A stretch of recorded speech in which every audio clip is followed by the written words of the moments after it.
John Elwes, king of misers. The two men were huddled over a fire composed of one smouldering stick.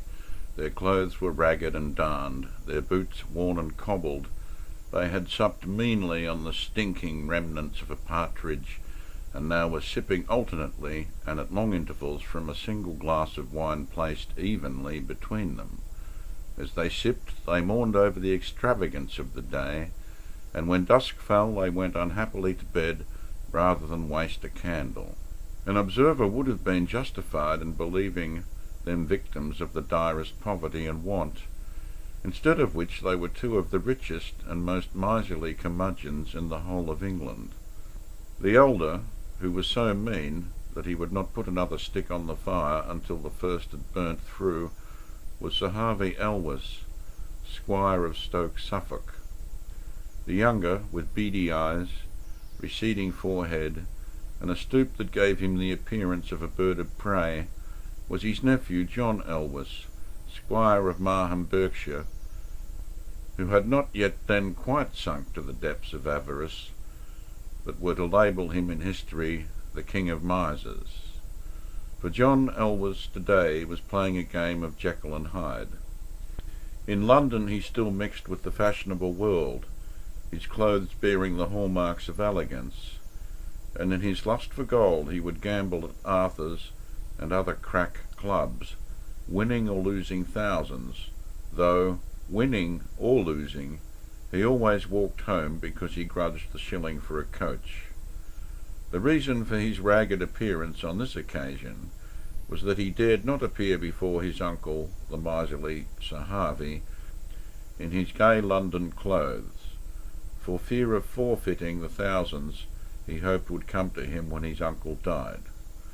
So whenever he visited his uncle in the bleak draughty mansion at Stoke, John Elwes would stop at an inn at Cheltenham and change into a worn-out coat, tattered waistcoat, darned hose, and cobbled shoes. Then he would invite himself to friends in the neighbourhood, eat a hearty meal, and turn up at his uncle's hearth with such a bird-like appetite that the old man, who grudged even himself the food he ate, was delighted with the frugality of his heir. There was some excuse for Sir Harvey's manners. His grandfather, Sir Gervase, a dashing cavalier, had made the family money fly so swiftly that Harvey had to succeed to estates nominally worth thousands a year, but so encumbered that he received barely £100. He vowed he would never leave the mansion until he had cleared it of debt. To hasten this, he grudged every penny he spent.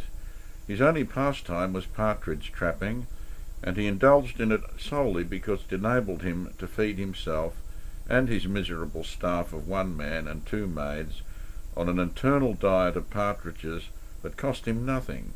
In 1 year they would get through 500 brace. By the time the estate was free of debt, hoarding and counting gold had become a mania with him, and when he died his worthy successor John Elwes came in for £250,000. John Elwes, whose stinginess became classic, was born on April 7, 1714, the son of a Robert Megget, an eminent brewer of Suffolk, and only took the name of Elwes to flatter his uncles. His mother too was a miser. Although she inherited £100,000 from her husband, she was so mean that she starved herself to death in the Tumbletown family mansion at Marsham. Young John spent 10 or 12 years at Westminster School, where he shone as a classical scholar, but for the rest of his life he was never seen with a book and never spent a penny on one. He went on to Geneva to continue his education, and there he rode so boldly and recklessly at the famous riding school that he was counted among the finest riders in Europe. There was not a rogue horse he could not tame. Before he succeeded his uncle, he had already inherited the family mansion and £100,000 from his mother, and had bought another estate, Tayden Hall, a few miles from London. Markham was in ruinous condition, but Elwes would not spend a penny on it. His nephew Colonel Timms related that one night when he slept there, the rain came through the ceiling and drenched the bed.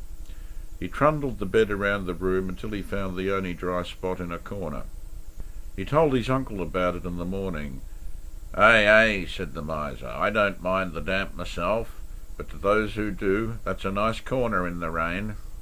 Elwes even managed to enjoy connubial bliss on the cheap. He never married, but had 2 sons to his housekeeper, Mrs. Moran. He treated them with rough affection, left his wealth to them, but would not educate them. "Putting things in people's heads is taking money out of their pockets," he maintained. He continued to gamble heavily until he was plucked of £3,000 at one sitting late in life. Once he played for 2 days and a night without stopping, the party including the Duke of Northumberland. They took a new pack of cards for each game, and as the room was small, they were up to their knees in cards before the sitting ended. After a long session, in which he won or lost thousands, Elwes would often walk to the Smithfield market to meet his cattle being driven in from Taden Hall, and would haggle for hours with a butcher over a shilling. On the death of his uncle, he moved into the mansion at Stoke. Here his love for horses overcame his miserliness, to the extent that he kept a pack of foxhounds and had the best stud of hunters in the kingdom. But this too he did on the cheap, for he had a remarkable huntsman. This worthy rose at 4 o'clock in the morning, milked the cows, prepared and served a meagre breakfast for his master and any visitors he might have, then slipped into a green coat, saddled the horses, unkennelled the hounds, and led the hunt in the field. After the fatigue of hunting, he kennelled the hounds, rubbed down the horses, laid the cloth, and waited at dinner, milked the cows, fed the hounds, and bedded down 8 horses for the night. For all this he received the magnificent sum of £5 a year from his grateful miser. After 20 years of it he fell dead from a trotter while riding behind his master from Stoke to Taden.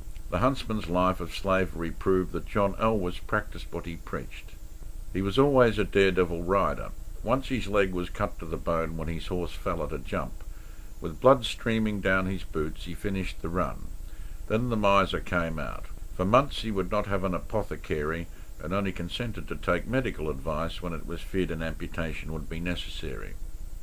On another occasion, when he had injured both legs, he said to the fawning medico who had been forced upon him, "In my opinion my legs are not much hurt. You say they are. Now I will take one leg, and you shall take the other. You shall do what you please to yours, and I will do nothing to mine, and I'll wager your bill that my leg gets better before yours." He won by a fortnight. At the age of 60, Elwes was asked to stand for Parliament for Berkshire. He agreed on condition it cost him nothing, which was demanding a miracle in those days of graft and rotten boroughs. He was duly elected, however, and the local cost to him was only 18p for a lunch for which he could find no one else to pay. He sat for 12 years in 3 successive parliaments, always wore the same suit, and never made a speech. He quit because the honourable members, some of them illustrious, borrowed so much money from him that it would have been cheaper if he had bought his seat and not been under a compliment to them. His avarice made him fair game for any crook launching a wildcat scheme. He was swindled out of £25,000 in an ironworks in America, and had a drawer full of worthless bonds and promises to pay, some bearing famous names. He was such a bundle of contrasts that for all his faults he was gentle, mild, courteous, and scrupulously honest. He was also too much of a gentleman to dun a man for debt. As a consequence he was cheated of at least £150,000, but his wealth from the 3 estates and property rolled in such a flood that his losses were trifling by comparison. Rigorously limiting his personal expenditure to less than £1 a week, he poured out his wealth in building great mansions in Swagger, Portland Place, Portman Square, and surrounding London streets. He built the greater part of Marylebone and owned much of the Haymarket. When he went to London he would never put up at an inn. With a couple of beds, a couple of chairs, and his old housekeeper to look after him, he would go to any of his houses that happened to be temporarily vacant. Sometimes they would be in a small house in the Haymarket, at others in a bleak, grand, draughty mansion at Portland Place, usually without a fire and with oiled brown paper blocking up broken windows. Here they would camp, the old woman snuffling with a permanent cold, till the arrival of a new tenant forced them onto another cheerless shelter. One day his nephew, Colonel Timms, tracked Elwes to an empty house in Great Marlborough Street. He found the old miser almost dying of pneumonia and privation in one of the fireless rooms. In a garret he found the body of the old woman on a rug. She had been dead 2 days. Elwes begrudged most of all spending money on food. At 70 he once ate the remnants of a moorhen dragged out of the river by a rat, and the undigested part of a pike swallowed by a larger pike which had been taken in a net. "This indeed is killing 2 birds with 1 stone," he exulted as he set to the revolting mess. To save paying a butcher, he would have his man kill a sheep and live off the carcass for weeks until it crawled. He would then stomach game in the last stages of putrefaction rather than throw it away, and seem quite immune to food poisoning. When his clothes fell to pieces, he extracted from an ancient chest a green velvet dress coat with slashed sleeves worn by his cavalier forebear, Sir Gervase, generations before. Once, when his stable boy gave hay to a visiting neighbour's horse, Elwes crept into the stable and stole it back. He even refused to fit shoes to the worn-out broodmare he rode. During the harvest he gleaned corn with his tenants and collected straw, chips, bones and birds' nests for the kitchen fire. Cupid nearly captured him in his old age. Too mean to have a fire in his own rooms, he would sit with the maid over the kitchen fire, and she nearly vamped him into matrimony when one of his sons turned up and sent her packing. The son took him to his home so that he might end his days in comfort.